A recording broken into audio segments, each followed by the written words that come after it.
It's time for a little bit of intellectual anarchy, where we engage in extreme truth, extreme common sense, and diversity of ideas. So, Gallup poll just came out and says about 39% of Americans have been diagnosed or have been treated for depression. And I don't think too many people are surprised about this. I know I'm not. And when they talk about it in the news, they omit a lot of things that could be causing it. They got this practical, not really practical. They tend not to talk about the obvious reasons why people may be looking at life through the lens of depressions. You know what I just don't like? This color. That looks better to me. Okay. Like it was too dark. We're talking about depression. Hey, so I wanted to take a moment of your time to talk about the possible, most likely, reasons why Americans are depressed. And it's not just one answer, but it's a combination of things that make that happen. Now let me push pause because my notes are not up. And there we go. But the obvious and first reason why would be is that we are an over-medicated society. Now, what we have is a pharmaceutical industrial complex that pays doctors to prescribe certain medicines. And one of the widely used is depression medicine. Now, I don't believe that the doctors are trying to get everybody hooked on depression medicine. But I do believe the way they look at it is that why shouldn't they get paid for helping people? I think that's the sentiment in their mind. But it leads to knee-jerk reaction of somebody who just has a problem without really dealing with it, and they really don't have the answers for it, or they're not willing to come to grips with these answers. They just over-medicate. And here's the thing, when you say someone that this is a part of who you are a clinically depressed person and you need this medicine, whether it's, and we don't know what the criteria is to say that someone has a chemical imbalance in their brain to do that. It's up to the whims of the psychologist and doctors. Once you say to somebody, this is who you are, you need medicine, and then your life will go on your way. Because these medicines will make anybody feel good, let alone people who are depressed. And if some people are having hard times, just to tell them that you need medicine for this, then they no longer fight it. They don't longer think they have to change their mindset or their worldview. This is who I am. I'm being medicated. Life's more easier. I don't have to deal with these thoughts. These thoughts are not normal, as in the sense that I have no control over them. And I personally think most people who are depressed, very few of them are medically depressed or clinically depressed and need medicine. They just need to change their outlook in life. They need to deal with certain traumas and how they deal with adversity in the world. And they need to be taught things. And they need to be taught that certain events in life don't give you a license to depress your life for long periods of time. I mean, when someone dies, you're going to be depressed for years. That's just the way it is, because that's normal. And if you're not depressed when you think about the person you love has left this world, then there's something wrong with you. You should be feeling depression. Now, you can't have crippling, debilitating depression where you can't function. But if you say if you medicate them and say that they're have a chemical imbalance, you are saying they no longer need, God, my brain fart, no longer need to fight it, but accept it and be medicated for it. So that's one reason why we're depressed, because people are told they're clinically depressed and they need medicine, where maybe they just need to be canceled, maybe they just need to do some harsh shit in their life, or maybe they need to help other people to get their problems in perspective. But we're going to get more into that right now. Number 2, we just came out of a pandemic. And a lot of people died. And that is a cause for depression. And it gave us some uncomfortable truths. Number 1, that we're mortal. Yes, you too can die at a young age. Shit happens, and sometimes there's nothing you can do about it. There are certain people who even hid from COVID, did all the same things. All the important things that was required for them to do by the medical establishment, but they still got it and they still died. Very disconcerting. It was promises that were made that couldn't be kept. But it brings people to the reality of their own mortality, that you will die. And that is a depressing prospect to consider. I am someone who constantly thinks about that. And if I delve too much deep in it, it would depress me. It would get me sad or get me upset. I try to look at it philosophically, whatever it might be. But if you indulge in the ideas that your mortality is a real thing and that you will die, that this will end for you, I'm not talking about religious aftertones and afterlife, but what we do know and what all we've ever known is life and existence on earth. That is going to end for all of us. And that brings depression, especially when you see people at the height of the pandemic. There was 3,000 people dying a day. That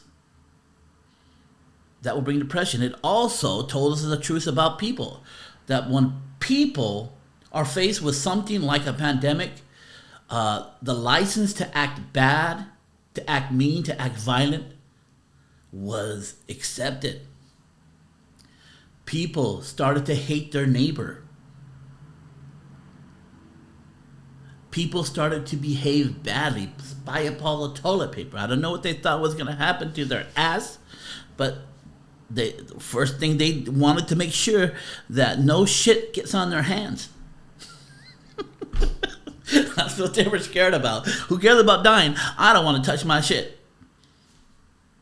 There's answers to that, but not to hoard all the toilet paper. Unless you were selling it, I guess. I don't know. I digress.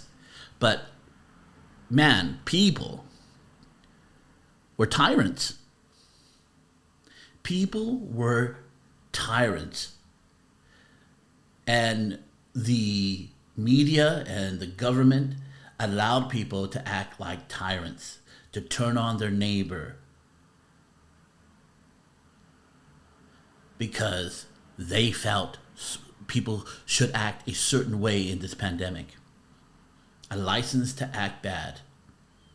You know who people's character when shit hits the fan. Everybody can be nice when things are going great. It's when things are going bad. How do you react? How do you treat other people? And there's a lot of depression if you start to think about how shitty people got. Number 3, it told us the truth about government. That government cannot be trusted. It often lies for your own good and will take away your rights at a moment of any kind of pushback in life. That's the knee-jerk reaction, is to control you and oppress you. That's its knee-jerk reaction, to take the rights that it never had the right to take. And that is a depressing prospect. We know that exists right now that if something happens bad, there are people who are running this country that will want to shut you down, lock you in your room, and punish you if you decide to do anything other than obey them. So that's very depressing. Also, the obvious, we're always looking down at our phones. We're not living life. We're living vicariously through other people. And once we turn off the phone, you realize that your own life is lacking. Things are not happening because you're constantly on your phone. It is the procrastinator machine times 10. This thing can make you millions and it can waste your life, this phone. We know this. We know this. And we get depressed, and the feeds are all about negativity, what's going bad in the world. We see, we didn't have that much information before. What happened in other countries didn't concern you, only what happened in your neighborhood. But if I showed you every day, every bad thing that happens in every bad country, and every race that acts bad, you will become xenophobic and racist and hate everybody around you. It's a cause for depression. You have to take a certain level of responsibility of what you watch on your phone and how much time you put into it. I only use my phone. I ain't gonna lie to you. The purpose of my phone is to make money, to do my shows. That's the purpose of it. But a good amount of time, once I'm made my video and I post it, start scrolling through stuff. Before you know it's an hour later. Hour wasted. I could have spent it with my family, working out, looking out at nature. Man, when we were young, we were latchkey kids in the 70s and early 80s, all the way to the 90s. We were always outside. We had adventures outside the real world. And most kids are held up into their house, looking at their phones. It's weird. This is about 20 years. I don't know, 15 years? I don't know how long the iPhone's been out. Maybe around 15 years is the most. Where these new generation of kids are being brought up by the phone. And that's depressing. Next reason, religion. I am one who completely believes you take God out of the equation. The world gets lost. And there's a saying, if you don't believe in God, it's not that you don't believe in nothing. It's that you will believe in anything. And we see that in our society.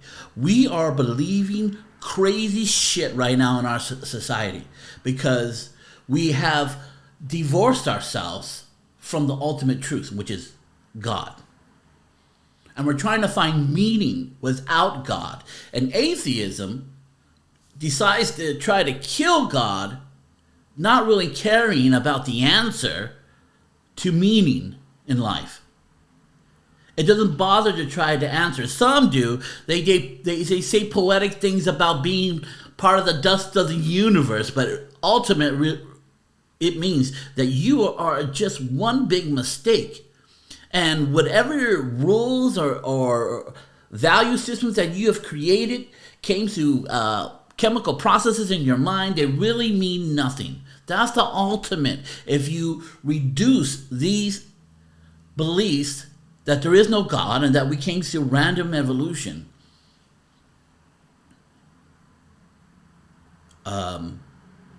that we are a mistake by nature, if you really look at it and take away all the bullshit, there is no meaning in life. The idea that there is a creator who created us and has a destiny for us, and that he's watching our moves, and he will judge us based on how good we were or not good we were, keeps humanity in line, keeps humanity keep reaching for more and understanding the handwriting of God, keeps families together and united. And we see what happens.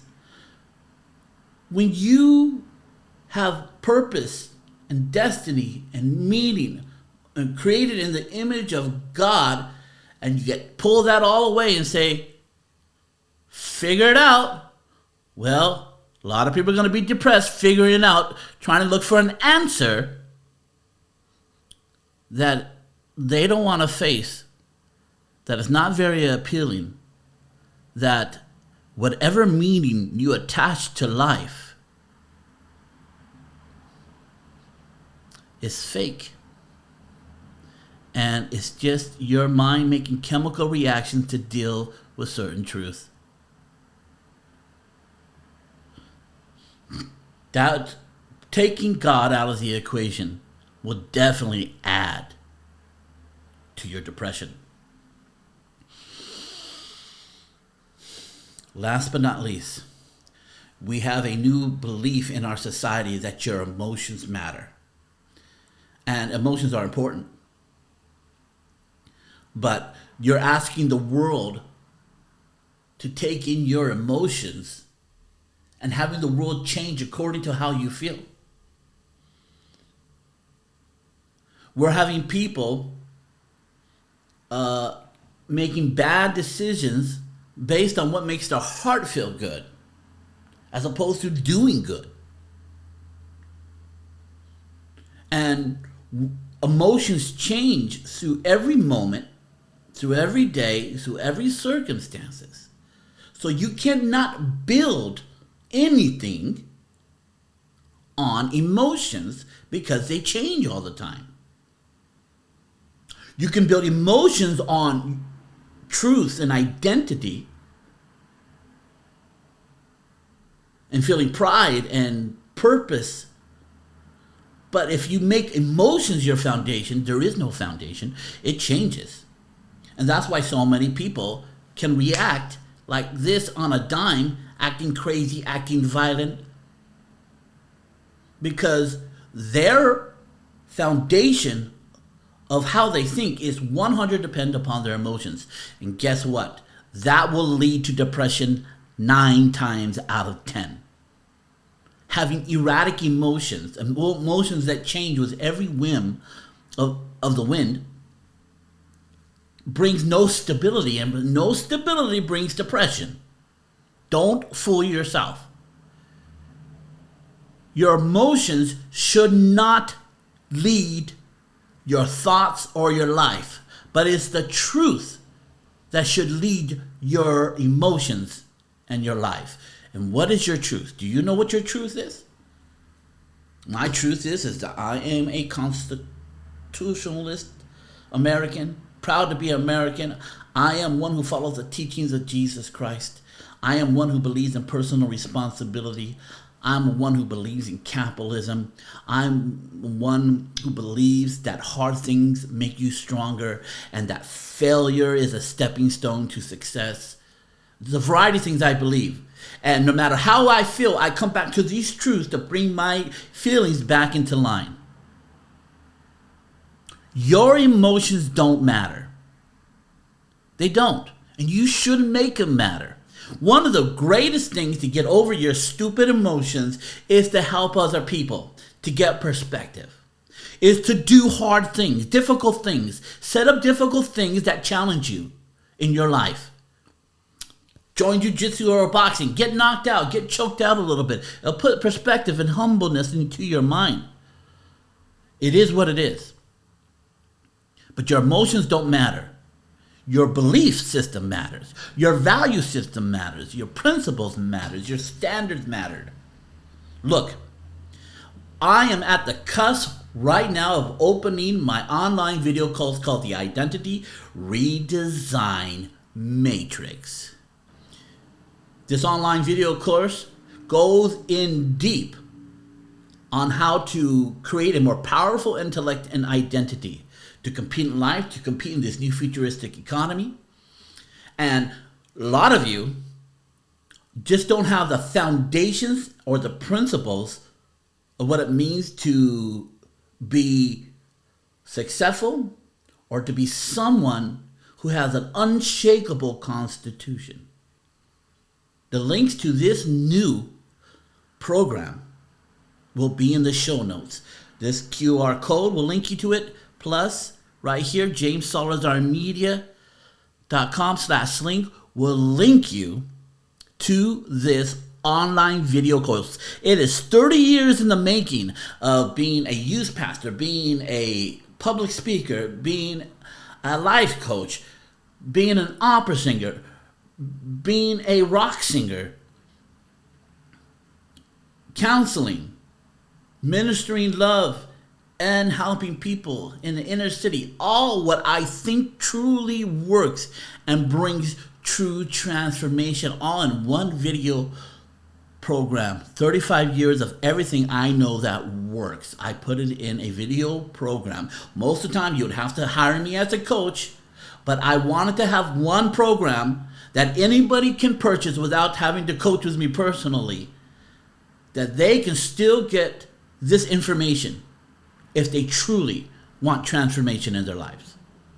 So, we covered today why Americans are depressed. There's a couple other things, but I think these are the major ones. Number one, we're over-medicated.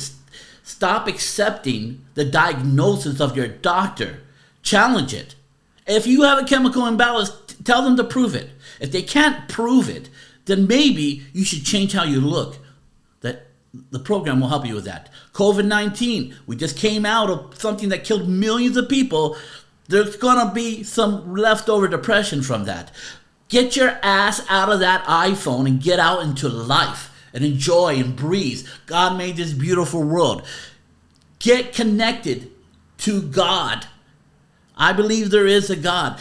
When you are a human not connected to a God, it's like a lamp not connected to the plug, to the outlet. You look good, but are you really being used for what you're used for? And at the end of the day, stop thinking your emotions are so important and they matter. It is a first world problem to think that your emotions matter. Because if you lived in any other world, you're running for your life. You're scraping to survive with food in these third world nations. They don't have the time to go, this don't feel right. But you got to acknowledge how I feel. Yeah. That shit doesn't happen in other countries, third world nations. It does in Western nations that are first world. But third world nations, they don't got time for that shit. They don't. This is James signing out of the Intellectual Anarchy. Extreme truth, extreme common sense, and diversity of ideas is the groundwork for thinking intellectually. Have a good one, everyone.